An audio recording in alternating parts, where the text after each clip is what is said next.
El alza del precio del metro fue el detonante de una protesta ciudadana que estalló el sábado en una batalla campal en varios puntos de la capital chilena y en otras zonas del país, con barricadas, incendios y saqueos. Nicolás Maduro, el dictador de un régimen que tortura, asesina y encarcela a ciudadanos y a opositores políticos, además de sumir en el hambre y la miseria a millones de venezolanos, se pronunció a favor de las violentas protestas y saqueos en Chile. Toda mi solidaridad con el noble pueblo chileno, quienes se encuentran en resistencia contra las criminales políticas neoliberales implementadas por el capitalismo. Abogo por el cese de la violencia y la brutal represión que vulnera los de la población. Un abrazo, Chile, escribió el dictador chavista en su cuenta de Twitter. Unas horas antes, la vicepresidenta venezolana, Delcy Rodríguez, le recriminó a la alta comisionada de las Naciones Unidas para los Derechos Humanos, Michelle Bachelet, el quedarse callada ante los acontecimientos en Chile. Silencio ensordecedor de Bachelet ante la terrible represión de la dictadura pinochetista de Sebastián Piñera, presidente de Chile, atenta contra el espíritu del Consejo de DDH-ONU, desnaturaliza su origen y ofende la dignidad de América Latina. Basta de represión. Alcemos nuestras voces contra la ignominia, escribió Rodríguez en su cuenta de Twitter. El encono contra la exmandataria chilena es comprensible si se tiene en cuenta el contundente y el lapidario informe que Bachelet publicó, en el que denuncia las violaciones a los derechos humanos cometidos por el régimen de Nicolás Maduro y que dejó expuestas y documentadas ante el mundo las atrocidades cometidas por el chavismo contra su pueblo. Por tal razón, el mensaje del apoyo del dictador venezolano a las violentas manifestaciones en Chile también se puede leer como un dardo dirigido a la alta comisionada de las Naciones Unidas. Por otra parte, el ministro de Defensa de Chile, Alberto Espina, dijo que los niveles de violencia y saqueos han llegado a extremos que difícilmente hemos visto antes en nuestro país. Por eso se aumentarán en 1.500 los integrantes del ejército de Chile a contar en esta madrugada. Las autoridades en Chile confirmaron hasta el momento 3 personas muertas durante las violentas protestas, 2 de ellas calcinadas en un supermercado que estaba siendo saqueado. También dijeron que podría haber una 4ª víctima. Por su parte, el ministro del Interior, Andrés Chadwick, dijo que el país se encuentra ante una acción vandalismo que no habían conocido ni visto nunca antes de esta manera, pero se han tomado y se seguirán tomando todas las medidas necesarias para poder tomar el control del orden público. El alza del precio del metro fue el detonante de una protesta ciudadana para expresar el descontento ante la carestía de la vida en Chile, que estalló este sábado en una batalla campal en varios puntos de la capital y en otras zonas del país, con barricadas, incendios y saqueos. El órgano venezolano señaló que el foro es la maquinaria que utiliza el crimen organizado para desestabilizar la democracia en el hemisferio. El Tribunal Supremo de Justicia TSJ de Venezuela en el exilio condenó los daños ocasionados tras las protestas en Chile y expresó su preocupación ante los hechos que están ocurriendo en el contexto latinoamericano y que ponen en peligro la democracia en la región.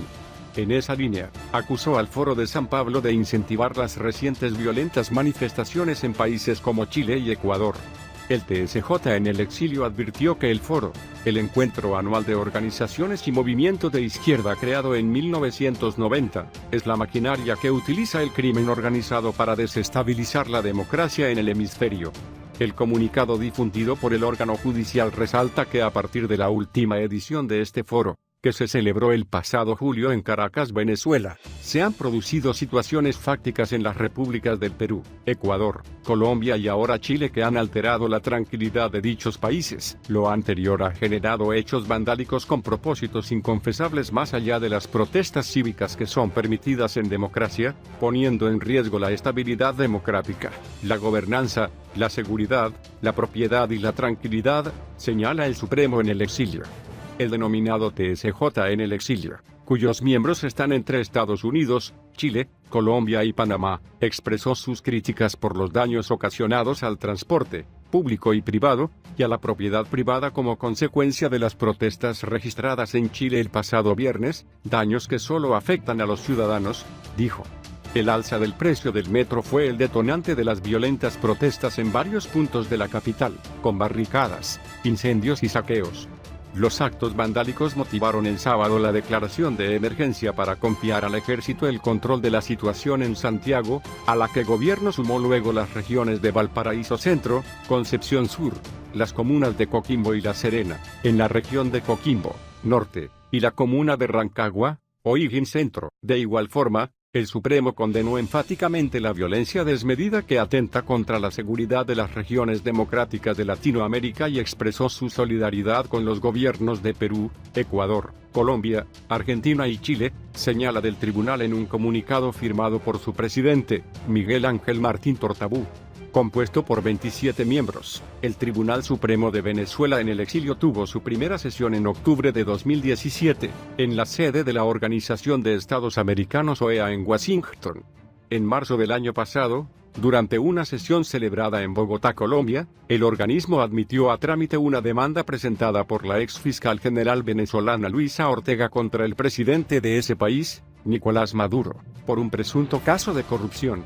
Un mes después, el TSJ en el exilio declaró la suspensión de Maduro como presidente de Venezuela y su inhabilitación para ejercer cargos públicos en el marco de la investigación. El gobierno mexicano está en contra de cualquier salida autoritaria o intervención de organismos internacionales y de países para resolver la grave y prolongada crisis política y económica de Venezuela que ha obligado a 4.5 millones de venezolanos a huir de la escasez de alimentos, medicinas y servicios básicos.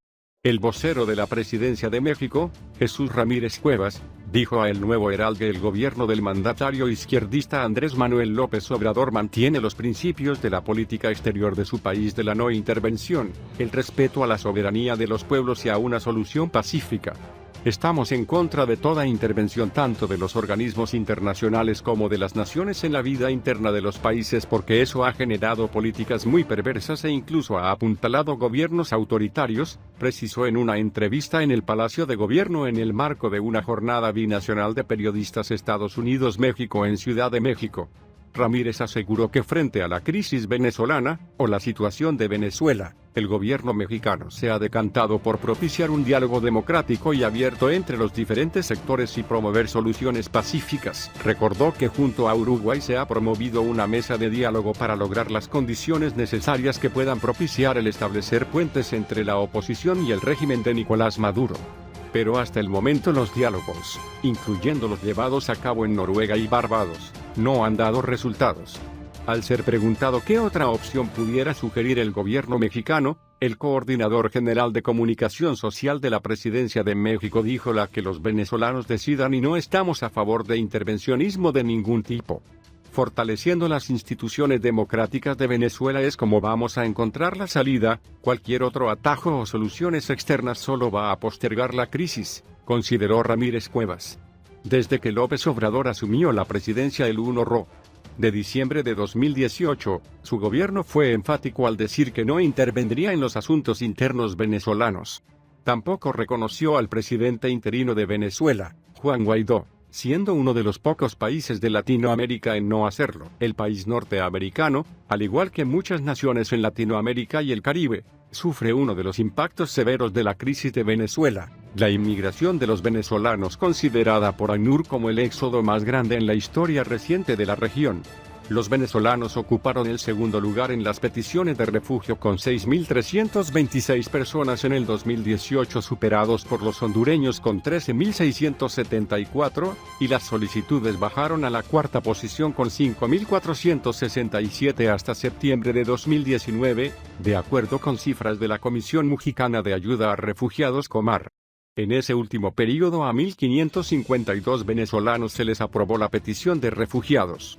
También se observa un flujo significativo de venezolanos llegando a la frontera de México con Estados Unidos para tratar de cruzar a territorio estadounidense y solicitar asilo político. Vamos mejor de lo que pensábamos, y todavía lo que falta no puedo decir más, advirtió el dictador venezolano días atrás. Ecuador vivió la peor crisis social tras el último anuncio económico del presidente Lenín Moreno.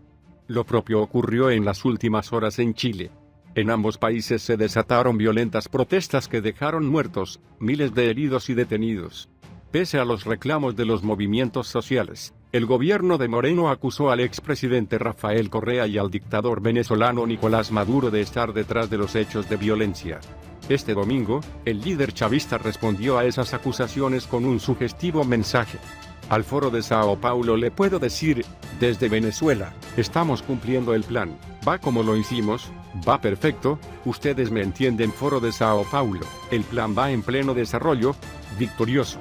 Todas las metas que nos hemos propuesto en el foro las estamos cumpliendo una por una, pronunció el dictador durante un acto en Caracas. Este sábado, el Tribunal Supremo de Justicia TSJ de Venezuela en el exilio acusó al Foro de Sao Paulo de incentivar las recientes violentas manifestaciones en Chile y Ecuador. El TSJ en el exilio advirtió que el foro, el encuentro anual de organizaciones y movimientos de izquierda creado en 1990, es la maquinaria que utiliza el crimen organizado para desestabilizar la democracia en el hemisferio. El comunicado difundido por el órgano judicial resalta que a partir de la última edición de este foro, que se celebró el pasado julio en Caracas, Venezuela, se han producido situaciones fácticas en las repúblicas del Perú, Ecuador, Colombia y ahora Chile que han alterado la tranquilidad de dichos países.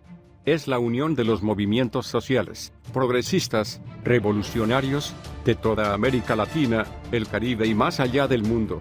El foro ha salido revitalizado, y así debemos seguir, articulando los partidos políticos progresistas. Vamos mejor de lo que pensábamos, y todavía lo que falta no puedo decir más, son secretos de Super Bigote, no puedo decir más, indicó Maduro, con un dejo de ironía. Por su parte, respondió a las denuncias de Lenín Moreno con un insulto al presidente ecuatoriano. Ahora me echan la culpa de todo a mí, y a Venezuela, que salieron los estudiantes, los trabajadores, los campesinos, en Colombia a protestar masivamente es culpa de Maduro, que se alzó el pueblo de Ecuador contra el Fondo Monetario Internacional, dice el estúpido de Lenín Moreno, que fue que yo envié 200 hombres allá. Es una ofensa al movimiento indígena, es una ofensa al pueblo de Ecuador, del estúpido de Lenín Moreno. Ahora el pueblo de Chile se rebela y se levanta, y la derecha de Chile también dice que es culpa de Maduro. No es culpa de Maduro, es culpa del Fondo Monetario Internacional, y del capitalismo salvaje, agregó, durante su discurso en la clausura del Congreso Internacional de Comunas, Movimientos Sociales y Poder Popular. El dictador venezolano se expresó de esa manera horas después de que Diosdado Cabello, número 2 del chavismo y presidente de la Asamblea Nacional Constituyente ANC, advirtiera que lo que está sucediendo en la región es apenas la brisita. Ahora viene el huracán bolivariano. Lo que está pasando en Perú, en Chile, en Argentina, en Honduras, en Ecuador, es apenas la brisita. Lo que viene ahora es el huracán. Es absolutamente imposible que Colombia se quede como está.